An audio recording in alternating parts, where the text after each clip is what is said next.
më shumë se 20 kg i dobësuar dhe me një pamje ndryshe nga ajo që ishim mësuar më herët ta shihnim, djali i madh i Fatos Nanos i dha lamtumirën të Atit duke thënë: "Ai iku nga kjo botë vetëm fizikisht. I madh ishte i pari që foli për demokracinë, i pari që nuk ishte frikë humbjen, sepse ai ishte një kalorës. Më dha mësime për forcën e shëmbullit, ai më mësoi gjithçka, ai më mësoi edhe ringritjen." Dukej se Sokoli ka ndryshuar shumë në pamje, por edhe në peshën trupore. Më herët, djali i Nanos ka patur një nga klubet më të njohura në zonën e Ish Bllokut, të cilën e menaxhonte dhe e drejtonte prej vitesh. Më pas, menaxhimi i këtij biznesi filloi të bëhej sfidues, sepse shpesh policia bënte kontrolle gjatorëve të vonat të mbrëmjes, teksa të rinjt festonin.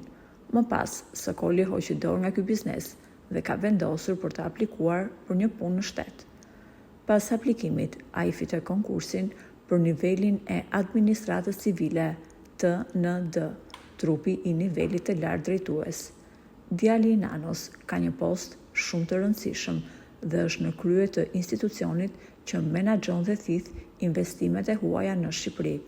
Sokol Nano, djali i ish-kryeministrit, është punësuar në administratë, ai drejton Agjencinë Shqiptare të Zhvillimit të Investimeve. AIDA është një nga agjencitë më të rëndësishme për thithjen e investimeve të huaja në Shqipëri dhe në krye të kësaj agjencie qëndron djali i ish-kryeministrit Sokol Nano.